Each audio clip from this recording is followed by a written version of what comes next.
I will now call on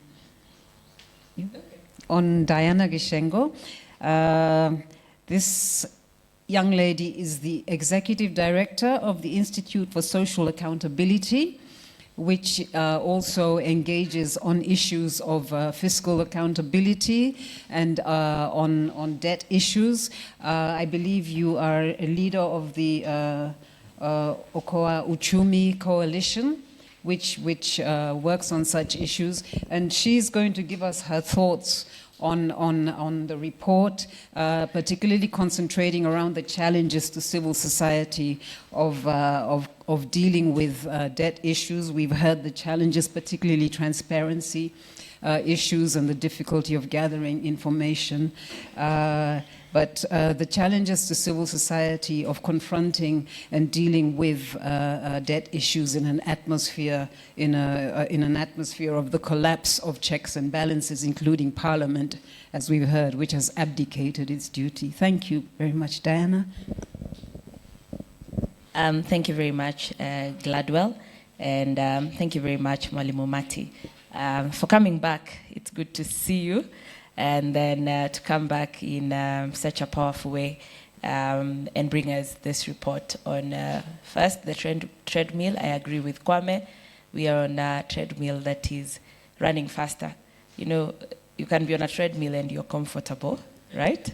You're jogging at a pace that your heart, your legs, your age can handle. I don't know what you call a treadmill.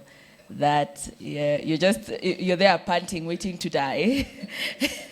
I suspect that is where we are as a country. And then the Chinese debt problem.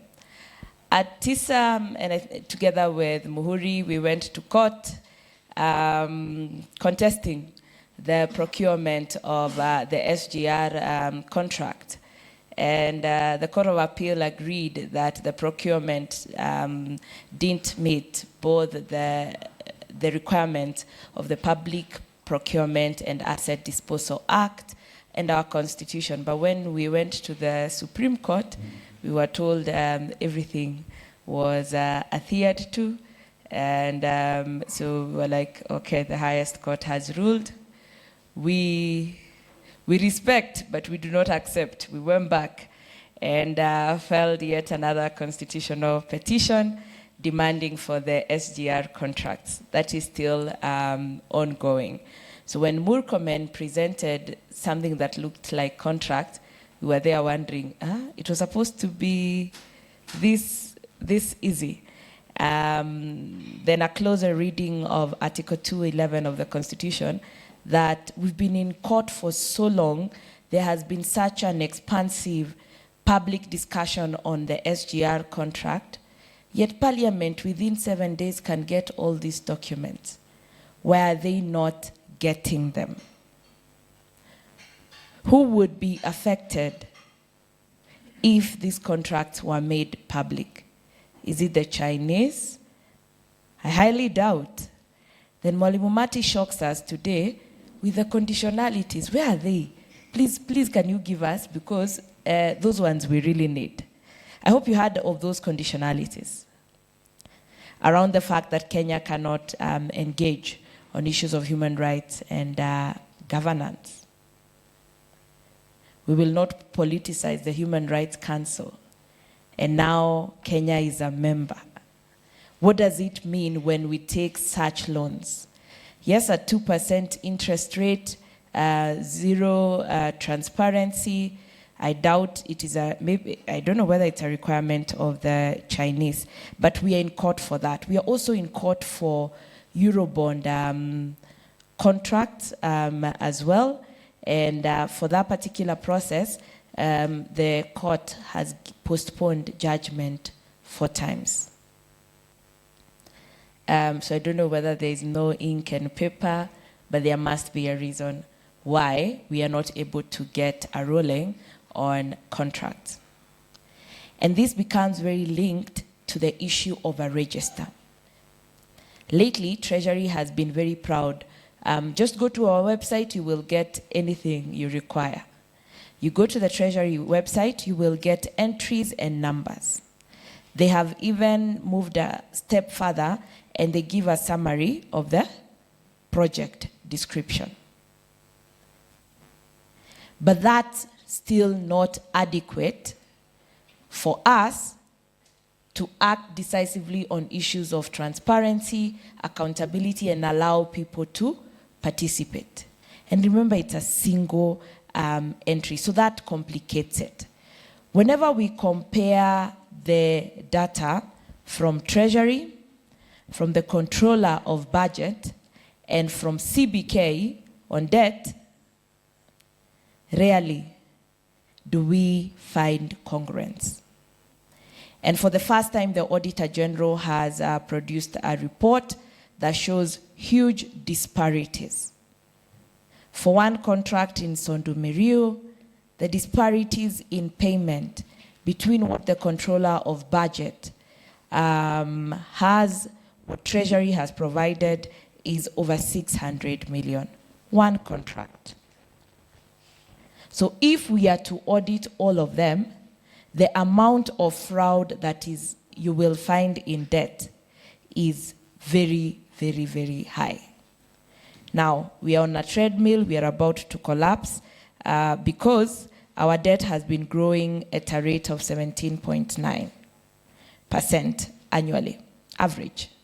For the last 10, 14 years, I will stay with 14 years. I'm happy there are people who are giving us a more historical account. I'll start from 2010, because then at that point there's a chance I have all the facts with me. Our revenue, on the other hand, has averaged 10 to 14, that particular range. So we are borrowing more than we are growing in revenue lately. There was a time when our borrowing was lower than our revenue. And as a country, part of why we have a problem with the second layer to this is now we are under the IMF. IDA is currently, in the past, I think 3-4 years, they are the highest creditors because we are in ICU. Okay, so we are in Treadmill. All these are facts. By the time you go to the IMF, you're in ICU. So because we are in ICU, now we have to borrow from the World Bank and the IMF. Their conditionalities are raise more revenue. But our revenue has grown at a rate that is higher than our economic growth. So we do not have a problem of Kenyans paying tax. We have a problem of how the political class borrows, why they borrow. Last week, Monday, this week has just been shocking reports of debt. We were attending another validation where the former governor of Laikipia was highlighting what the political economy, and I think, Kwame, you've also done similar analysis. Whenever we're about to get into an election, we borrow more.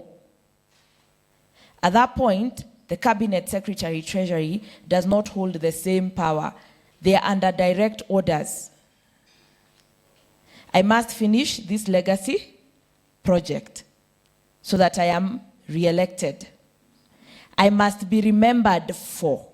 So this must be completed.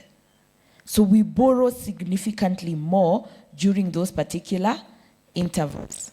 Now, when you have a president like Ruto, whose legacy must start day one, you borrow even more. Because he must leave a legacy of health, housing, agriculture, hustler, everything. But is that sustainable? No. And that is why we are now, it is Peter to pay Paul. I say we moved from SACCOs. We used to borrow from SACCOs.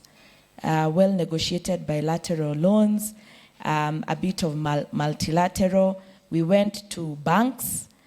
So we went for all these Eurobonds and commercial banks. Now we are borrowing from Shylocks, the East, and so on, at very high rates. What can civil society do? We've gone to Parliament. We've told them, you are ultimately, it doesn't matter that the report says there were pushbacks against Parliament approving. The architecture of our public finance, Parliament still holds the ultimate power. But Parliament is captured very easily because of one, CDF. And anybody who does not have CDF has been given GAF.